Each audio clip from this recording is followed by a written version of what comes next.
Hey everybody, it's Derek here. We'll be taking a look at the news for the 24th to the 30th of January 2022, while I just make sure all of our audio and shit is all set up fine. Background music looks loud. Put that down a bit. I might be a bit too far away. I think we're good. Okay. Anyway, we actually don't have too much really super important news this week. So we're just going to jump straight into like new releases. So the only big release this week is Pokemon Legends Arceus, or I forget which one. I think it's Arceus anyway. So the next big Pokemon game entry from the Pokemon Company and Nintendo. There's actually been a lot of big changes. It's like the overworld can transition directly into combat.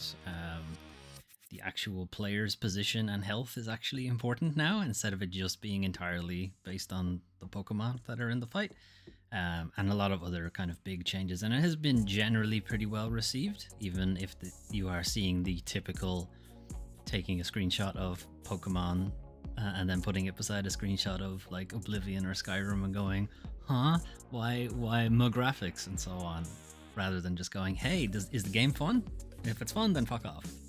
Basically, there's no issue with the... Yes, fine, they could do something to improve the graphical quality. Of course they could. You could always do that, graphical fidelity and so on. Always a plus, but if it's at the expense of gameplay, then don't bother. Just make the game fun. And if the game is fun, then it really doesn't matter what it looks like. Anyway, as Pokemon, there's pretty much nothing out. There isn't even a hentai card matching game out this week, so everyone is definitely just going, you know what? Everyone's going to play Pokemon, so let's just not release any games. Anyway, moving on, we have the monthly games. So it's not quite the start of the month, but by the time we get to the news video for next week, these games will already be out, so I figure I'll just tell you them now. So starting up, PlayStation Plus monthly games for February, we have UFC 4, whoop-de-doo. We have Tiny Tina's Assault on Dragon Keep, and Planet Coaster, the console edition. So I guess we'll go through them. The UFC game is just UFC. Sport sim thing from EA. You are either into that or you're not, and in which case you probably have it. Anyway, Tiny Tina's Assault on Dragon Keep, a Wonderlands one-shot adventure, is actually not the Wonderlands game. It is a standalone version of a DLC that came out for Borderlands 2, I think. Maybe 3? I think it was 2. Borderlands 2 was on PlayStation Plus, like, not even that long ago, so this is not a great look, really, for Sony. Like, it's almost certainly being released to coincide with Wonderlands, whenever that comes out, soon enough, I think. I think it's March at some point. But yeah, there's been a bit of internet discourse, shall we say, about the fact that they released Borderlands 2 with all of its DLC like not that long ago, and this would have been included in it, and they're just releasing it now again as a standalone thing. No, it's not a good look. And then Planet Coaster console edition is basically Roller Coaster Tycoon, but without the Roller Coaster Tycoon branding. So it's make your own theme parks and roller coasters, and like ostensibly you're meant to make them in such a way as people enjoy them, but really what you do is you make a roller coaster that kills people. That tends to be how this game devolves into. Microsoft for games with gold, they don't actually have an official release. This was leaked, but it is confirmed more or less that it is these are the games that will be coming out. So we have, I guess I'll play this video if I can. I don't like playing non-YouTube videos because I don't really have much control over them. But first up is Broken Sword 5, The Serpent's Curse. Hang on. Just show me Broken Sword so I can talk about it. Stop showing me the brands. This is why I'd prefer YouTube. At least I'd be able to skip through them. Excuse me. Broken Sword 5 is an adventure game, continuing the adventures of George Stobart and etc. And it is very French. It's okay. I've played it myself.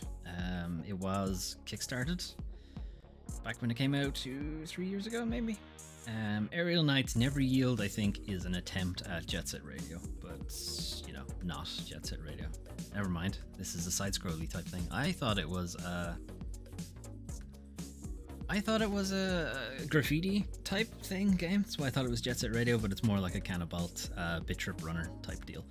Hydrophobia is supposed to be a survival horror game that's set in a sinking city or a sinking ship or something. The big deal with the game was that the water physics were like very, very good, and from what I've seen gameplay wise, that yes, the water physics are incredible. The game itself is not a lot of fun though. Just think if you were playing the underwater levels of any game you've ever played, but that's all of it. The whole game is that. And then Bed of Bugs or Band of Bugs or whatever, I think is Worms. It's like Worms 3D or Fog of War or something like that. But bugs. I don't know. I've never heard of it. To be honest, I am basing that entirely on its gameplay. Band of Bugs. Okay, sure, whatever.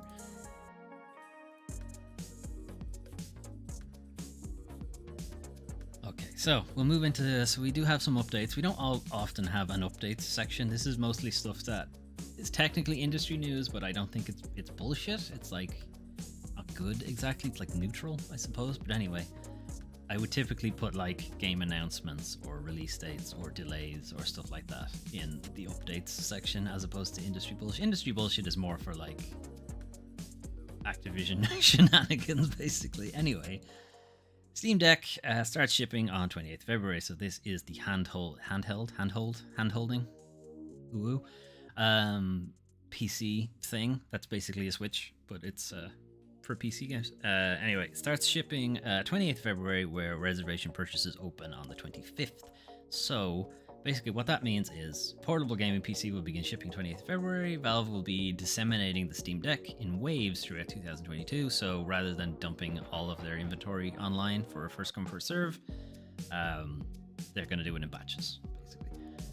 Valve are warning those reservation holders, so anyone who reserved like way back when it was first announced, at the front of the queue, to expect their order emails by the 25th. So you'll get an email like 3 days early, and that's basically to confirm purchase and to confirm like your payment details and so on. Those receiving an email will have 72 hours, 3 days, from its receipt to make their Steam Deck purchase. So basically you have a spot in the queue and you have 3 days to actually make the purchase itself. And if you don't, get fucked. Back to the end of the queue for you. So if you are one of those people who did make a reservation, keep an eye on your email at the end of next month. And then secondly, Dark Souls servers down due to exploit that could give someone control of your PC. So here's like a remote control exploit is what they're called. The servers for Dark Souls Remastered, Dark Souls 2 and Dark Souls 3 were temporarily shut down. These are the PC servers. PC exploit that would allow a malicious hacker to invade your game and then remotely run code on your PC. So it gives some low-level access as part of the PvP shenanigans, which is not great, but a remote code execution. Sorry, I thought it was exploit. Remote code execution is the issue. It's been in some other multiplayer games, but it's typically patched out pretty fast because it's a big fucking deal. It can only be done on PCs.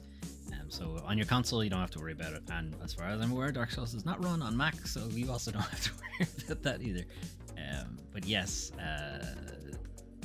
while Bandai Namco did not specify that the reason they took the servers down was for this, it did coincide with a live stream, pretty popular Twitch streamer, who was playing Dark Souls 3 at the time, was invaded, and then subsequently the game crashed and a text-to-speech narrator began speaking to him. And the streamer in question made it clear that this was not them. They had no control over it. They were just as shocked as everybody else. And the servers coming down pretty much coincided with that exact event. So while they didn't confirm that's the reason, we're pretty sure that's the reason. Another reason why it was brought up was Elden Ring, soon to come out game from Software, uses very similar multiplayer code, so chances are the same exploit is there as well. And with a lot of people going to be buying it soon, that exploit could be used quite frequently. So this is more of like, hey, Namco Bandai, maybe do something about this before you launch Elden Ring. Hopefully they do. Currently, servers are still down.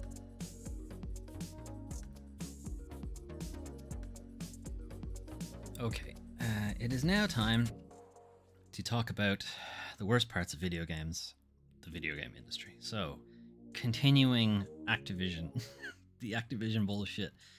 Raven Software ends QA strike action in light of unionization. So, Raven Software's QA had been striking since a little bit before Christmas last year. This was in, not retaliation, what's the word? As a result of a bunch of firings that happened also right before Christmas. So coming after a 5-week period of overtime and anticipated end-of-year crunch occurred. These are firings despite Activision allegedly promising the team it was working on a pay restructure to increase wages. So yeah, hang around, do all the crunch and we'll pay you better. Lol, get fired. That's what the strike was about. ABK Workers Alliance Collective has announced plans to end the strike pending the recognition of their union. So they have asked Activision to voluntarily recognize the union, and as we'll find out later, they chose not to. But they are basically ending the strike because they are starting to form a union, pretty much. But Activision did not voluntarily choose to recognize their union and have sent it out for a full company vote. So Activision were given until January 25th to voluntarily recognize the newly formed union, the Games Worker Alliance, which they did not, and instead are forcing a vote with the National Labour Review Board, and have also called for that vote to include everyone at the studio and not just the QA team. Now that might seem like a better idea, but as we'll find out in a second, that is actually a pretty big union busting tactic. So when a company refuses to voluntarily recognize a union, the organizers behind it must win a majority in the election ratified by the NLRB, National Labor Review Board. If that was just localized to the QA team, who were already wanting to form a union in the first place, probably wouldn't have much they wouldn't have much problem getting a vote passed. But when they open it, for fuck's sake, can I turn off this jalopnik fucking thing, because I don't want a video of some guy shooting to be on my Twitch. Thanks very much. Right, I guess we'll look at the rest of the fucking article anyway. What was I saying? Yes. If the vote was just with the QA team, they'd probably win it, no problem, because now it's been open to the rest of the company, which includes like management, development, art, HR, and so on, like a much wider field, or a wider group of people. It's less certain that they'll win that vote. So that is really more of a tactic on Activision's part to basically squash the unionizing efforts. Whether or not the NLRB will agree to having it open to the entire company, debatable, because they may recognize that the QA team are their own independent unit, and in which case they have the freedom to unionize. As a quote from a person from the Communication Workers Alliance, we would hope that in this case it would take place quickly. This is the voting, but companies can choose to delay the process, to file objections and concerns along the way, and to drag things out. And when they do that, it's generally to give themselves more time to wage an anti-union campaign.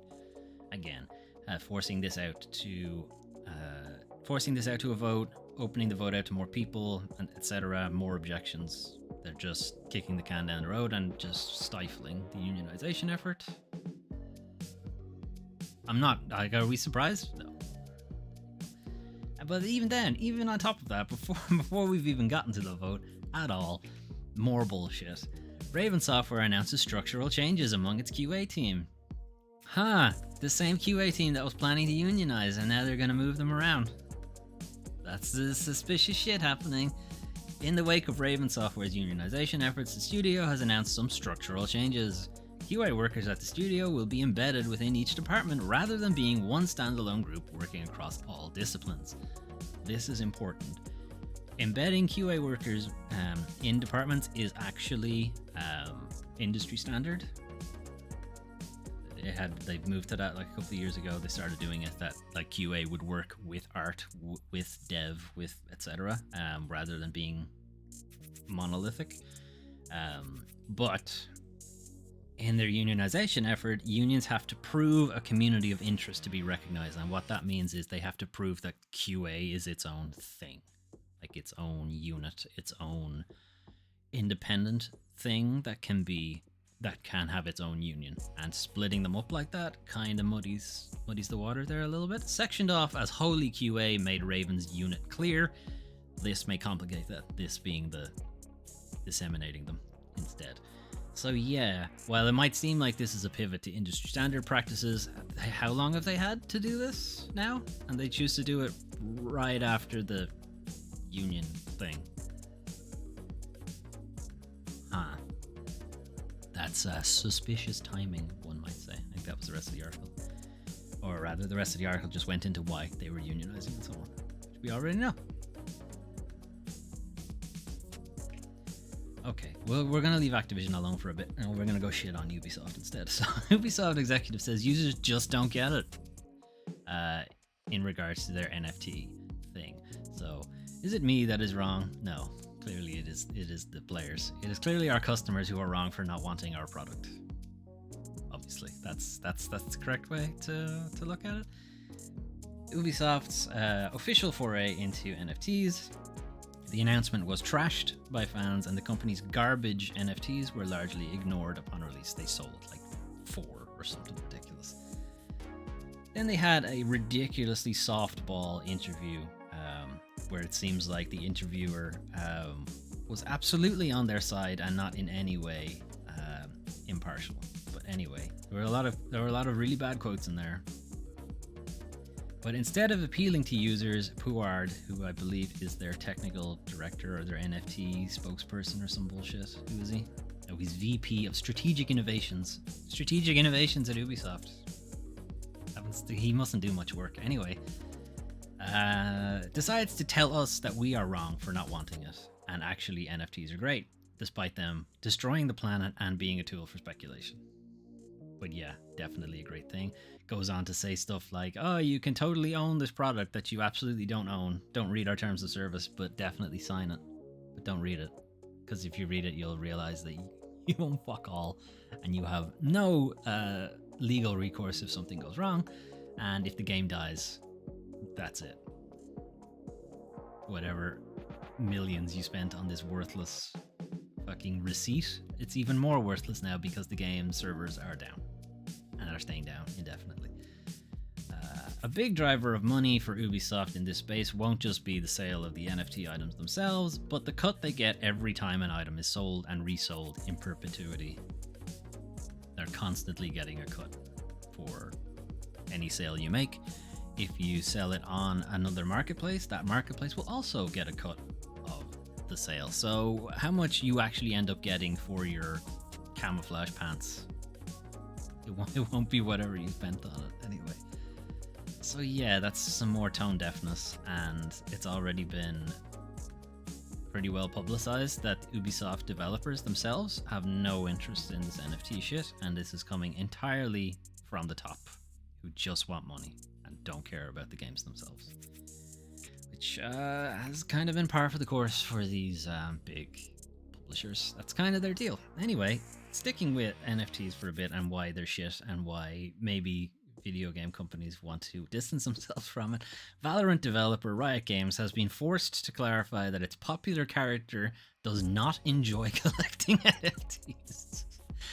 So the issue here is they sent out a tweet here of this character Killjoy standing in front of this piece of art, and it turns out that piece of art is itself an NFT. It's being sold by a German artist, and as pointed out by Tom Phillips here, it's ironic, however, that this NFT has apparently been right-click saved for use in Riot's artwork, which is pretty great and does kind of highlight the whole like stupidity of the whole ownership of NFT shit, because one, they could easily have just put this in a completely like consumerist situation where they're just like putting their own character on top of someone else's art that they almost certainly do not have the rights to show, but definitely don't because they don't own the NFT or whatever. And then their reasoning for why no, this character definitely is not a fan of this stuff. Their thing was, since Killjoy loves programming, we wanted to. No, they don't. They're not. If you're a programmer and you love programming, there's something wrong there. Every programmer I know hates programming. Anyway, we wanted to introduce you to computer-generated art from around the world. However, we were not aware that the selected work was an NFT. Again, also a problem with NFT art. How the fuck do you know it is one? In no way did we intend to include NFTs as part of Killjoy's work and hobbies. So yeah, all the big backlash that everybody who finds out what NFTs are about and they're like, get the fuck away from me. Yeah, Riot Games don't want any part of that, unsurprisingly. And then we're just going to swing back around for one more shit on Ubisoft, and then kind of sort of coupling it with the NFT thing, but not really. I'm stretching it a little bit, whatever. Less than 2 years after launch, Ubisoft is closing its Battle Royale, Hyperscape. Did you know Ubisoft had a Battle Royale called Hyperscape? Because I didn't. Anyway, well, they don't anymore. Less than 2 years after its launch, they're shuttering it down. So I'm just kind of, highlighting that jumping on the bandwagon doesn't work. There's only so much space on the bandwagon. So not everybody is going to get there, and yeah, games get shut down and so on. But if you had bought an NFT Daft Punk helmet for Hyperscape, can't use it anymore because the game's gone and the server's down and the art asset that NFT is attached to, not there anymore. This is why they are stupid. Anyway, we're going to finish off with a little bit of dumb stuff. So, pretty funny, Steamed Hams is now a playable point-and-click adventure game. So the Steamed Hams scene that I'm sure you must be familiar with, but just in case you're not, Principal Skinner from The Simpsons invites over Superintendent Chalmers to have an unforgettable luncheon, but the lunch he was making is burnt and he needs to replace it, and he goes and gets Krusty Burgers and then tries to pass it off as his own food, and then he has to rectify why there was steam coming out of the oven despite the obvious fact that the burgers are grilled, and so on, and shenanigans. And it's a pretty well-known meme, I think, also in that place, and it's been adapted into a lot of bullshit, but now it's a classic point-and-click adventure game, which you can get from Game Jolt for free. This link is here. You can go find it, or you just look it up, I suppose. Pretty funny, and I believe the same developer, or possibly maybe it's not the same developer, but there's also a version of the Lee Carvalho's Pudding Challenge, which is a terrible golf game that was also in The Simpsons. Anyway, it's pretty dumb shit, but or dumb stuff rather. But yeah, it's pretty funny.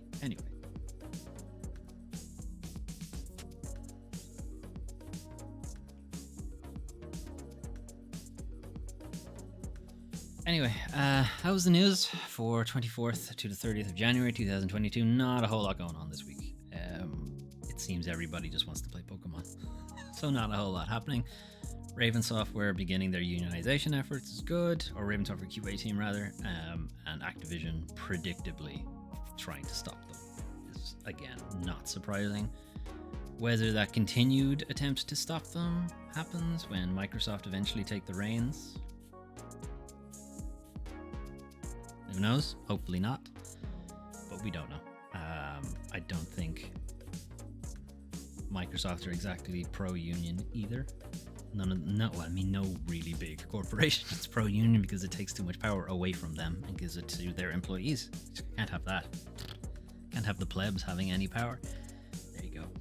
Elsewhere on Foley Plays channels, because there's two now, Twitch and YouTube. I've been playing a lot on Twitch recently, so I've been playing Solar Ash, I've played Black Book, and played, only yesterday we played Death's Door. So Solar Ash is a bit of a adventure game where you are parkouring around a black hole, trying to take down big colossi. So there's a bit of Shadow of the Colossus and there's a bit of Pathless, and then it's very like sci-fi existentialism as well. Good fun. Black Book is a card-based, turn-based RPG kind of thing. RPG visual novel type deal. I'm not too sure if I like it, to be honest. There's definitely some parts of it I really do like, but there's some parts of it that I really don't like. There's a bit, I guess it's just because I just haven't gotten fully into the flow of the game. What, I don't know. And Death's Door is a very fun Zelda-like thing that I'm really enjoying, and I've only just played it for the first time yesterday on stream. You can check that out. The VOD is still there. Should still be there because it's recently enough. Otherwise, Alan Wake has not happened in quite a while, so I do need to get back to that. And the Games of July has been sitting in the next section for ages.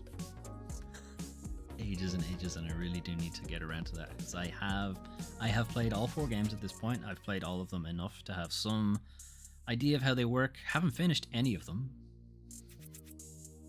because there's too many games. There's too many. I can't finish every single game. Some of them have to just get a taste and don't get the whole thing, unfortunately. Anyway, coming up next week, again, the next section, not a whole lot happening in the next section because I haven't decided what I'm doing next week. I did have a short list of games that I was going to do, and I've now finished that short list, so I need to make a new one. And I just have not decided yet. I'm thinking Witchwood, which is a kind of crafting, Stardew Valley type thing, but with like kind of campy horror stuff. I'm probably looking at that, and also maybe Kenna, Bridge of Spirits, because I downloaded that a while ago and I haven't played it, so I might do that. And then there's like some new games will be coming out soon. Dying Light 2 is out next week, so I'll probably be looking to do that at some point, and then Sifu, I believe, is the week after that, so I'll be looking to do that also. But otherwise, I don't know. And I still need a long-running game to LP on Twitch that I haven't decided what it's going to be, and none of you have reached out to give me... Well, that's not true. Some of you have, but I don't want to play those games. Some of you are like, play Dark Souls. It's like, no, it's hard. I don't want to be super frustrated on stream. I don't know. I'll probably play Dark Souls on stream at some point, but I just don't want it to be the very first one I do. Because I did that with Sekiro and it didn't work. I got very stressed out. But then I want to play Nioh, and that Nioh is going to stress me out too. So I don't know. I don't know what to do. I don't know. I want a bit of a challenging game, and I want a game that will be long. So it's, you know, something I can play every week or a couple of times a week for stream and not having to find a new game every time, because I like doing variety stuff, but you run out of games and I only have so much money. I can't keep buying new games. Anyway, this has gone off at a weird tangent, so yeah, I'm just gonna end it. Thanks for watching. I'll see you guys next time. Goodbye.